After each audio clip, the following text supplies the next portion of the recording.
Good morning, everybody. So yesterday I was working on the 67 Charger. I had no fuel going to the carburetor, so I could pour our fuel down the neck, run for a few seconds, die, okay. So I went in, pulled the fuel sending unit, plugged up solid as a brick. So that's fine. Car's been sitting a couple of years. It's to be expected. Put another one in that I had on the shelf. While I was down there, replaced the rubber line to the steel line. Then I replaced the rubber line from the steel line to the fuel pump. Tried to get it going. Obviously, didn't start once again. So this morning, we're going to go ahead and change the fuel pump. Now, I've been putting off doing the fuel pump on this car because I've been planning on putting in the E58 360 I got out of a 79 Chrysler 300. This motor smokes, this motor's terrible, but it is the original 318, and I don't know, I just want to make it run. I want to do a couple of burnouts in it, and then this winter I'll probably do the engine swap. So here we go with the fuel pump replacement video. It's probably going to be a little bit boring. I'll try to be entertaining, but it probably won't be, but here we go. Okay, so the first thing we're going to do when we pull this fuel pump is move the alternator out of the way, which means, of course, the battery is disconnected. We don't need any sparks or lightning happening, especially not when we're playing around in the area of the fuel pump. So, of course, some fuel leakage is to be expected. I'd be surprised if there wasn't.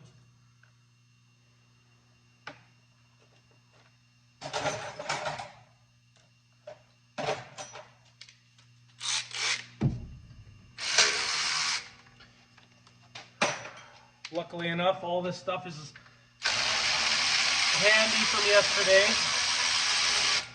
as I more or less just put it together to find out, okay, we're taking it apart again today.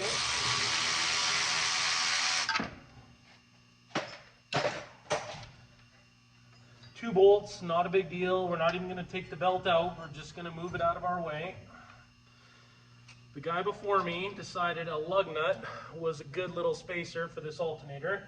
Of course, I don't care now because I will be putting in the other engine in the fall. So lug nut spacer, well, if it works, I guess it ain't broke. Nope, that's good. We got a little bit of water pump leak in there, which is fine. We'll straighten that away when we close this back up after. And a little mess on the garage floor. This garage isn't going to notice it, so that's okay too.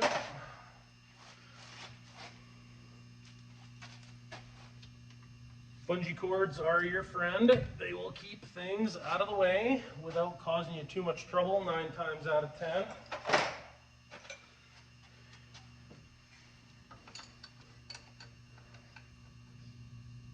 This engine is so leaky, but the car was in storage since the early 80s when I got it, and really it's been realistically in storage the last couple of years since I've had it. I move it around here and there periodically, but more or less it is just been sitting. The tires are going to be old before this car ever gets on the road, is one of my fears. So I'd like to at least get a little bit of driving on them before they rot out on me. Anybody who knows me knows that I like new tires. I'm not a fan of old rubber on the road.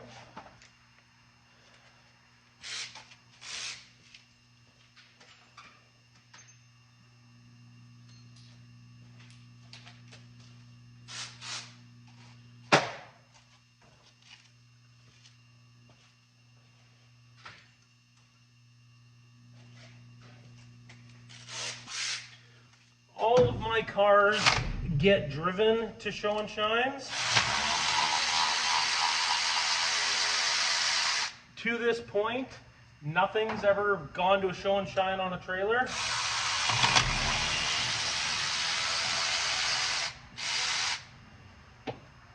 Now, if some of you have seen my video with the hot rod I just got yesterday, that one might end up. Oh, look at this crusty thing. That certainly looks like it's been in that engine for more than a day or two. And of course, no big surprise, it doesn't work.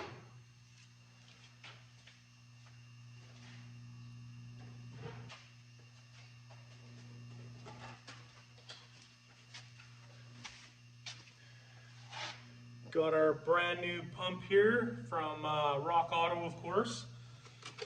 Because really, if you're going to build cars and you want to stay in a reasonable-ish budget, then you have to, for sure, deal with Rock Auto. And here we go. So when I ordered this pump, I ordered it for the 300 engine instead of like for the 300 360 engine. So now the bottom isn't going to work for this application without me modifying it. So we're going to go take a look at the other pump I ordered for my motorhome 360.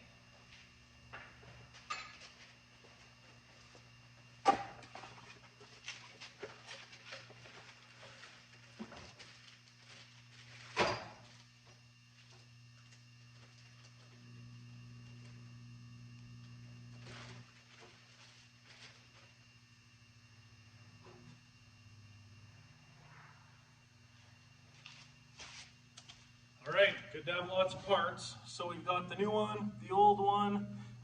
This is the one I had ordered in for the motorhome 360. That's going into my 83 D150 when I change it over from factory propane to gas. So I guess we'll use that one, and we will order another one for that project.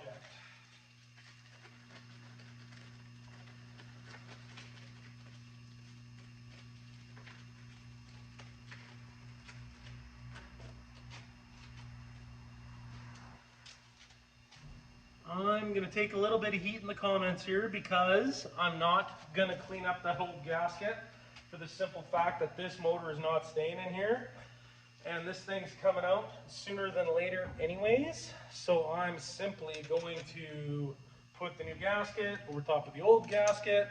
My goal really is just to make this car run, go out, do a couple of burnouts, hopefully with a worn out 318. I know that sounds ambitious. You know, go out, do a few burnouts, maybe take it down to Vulcan, which is pretty close to where I live, for our Friday night car meet.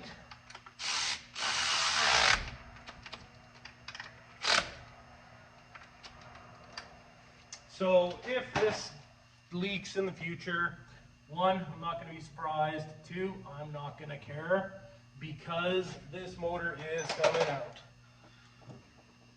Do I keep this engine because it is the correct engine for the car, put it on a shelf, and maybe one day rebuild it? Give me your thoughts in the comments.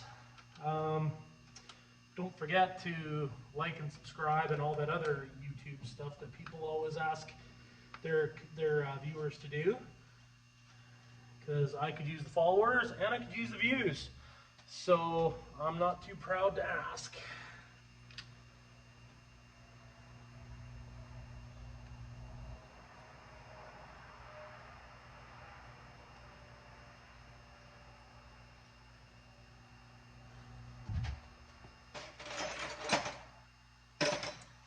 I will never do anything that is going to be dangerous or sketchy, and like I say, double gasketing a fuel pump is not exactly sketchy or dangerous. So I'm pretty comfortable doing that. But if I'm doing brakes or front end or anything like that, I assure you, it will be done right. There will be no corners cut. Cars have to stop, they have to steer. They don't necessarily have to run, although it is nice if they do, because then it's a lot easier to stay motivated. And motivation is what keeps everything moving.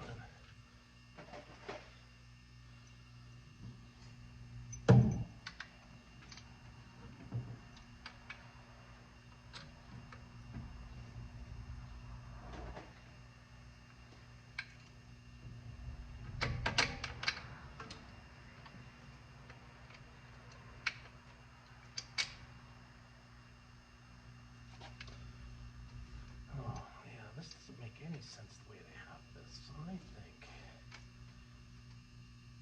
what happens if I do this instead of what they had done? I don't think that's going to work either. Oh. Fixing cars other people worked on sometimes can be a little frustrating because not everybody follows the same rules of how to put cars together. And when you buy cars that are 50 years old, or older, I guess, that's what you get.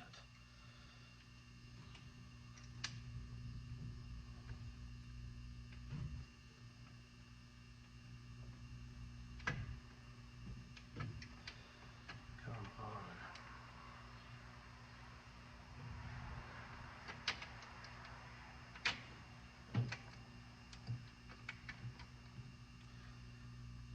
Don't forget our lug nut spacer.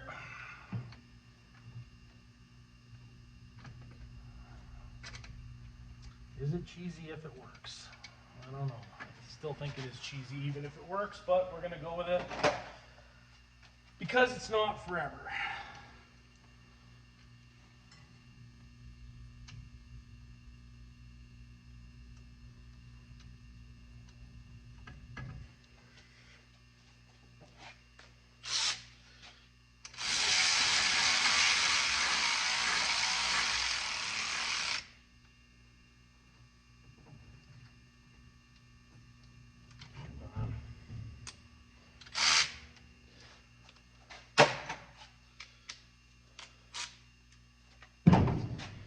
Belt back in place.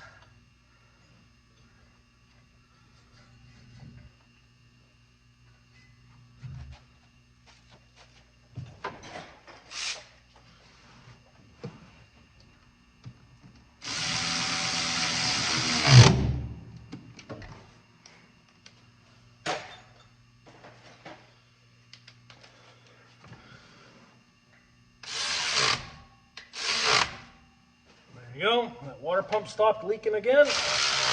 So that's good enough for now.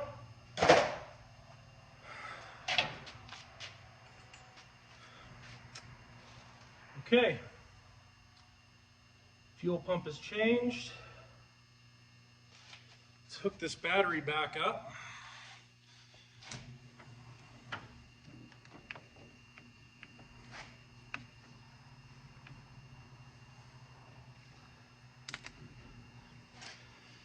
And there we go.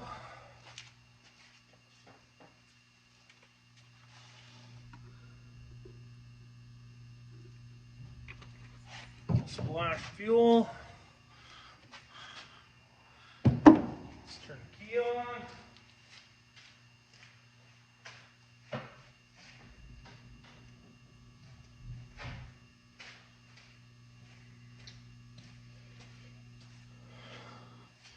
Hit our starter button.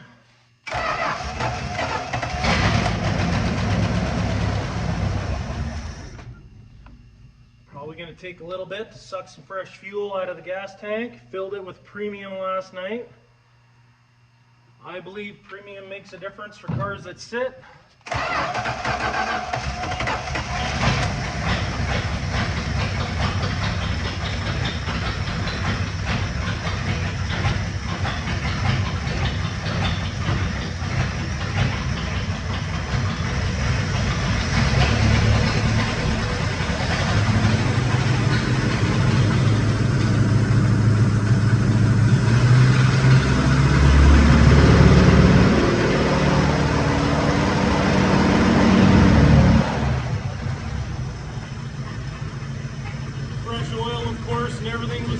I started all this process. You don't want a bunch of old 30-year-old oil in there. Well, that's the longest this car has run in 2 years. So we're going to let her get warm. We're going to look at this coolant and add a little bit. It's all getting flushed out later, but I don't want to store it without coolant in it, because we get cold here in the winter time. I don't want to freeze it or something if I don't get around to it.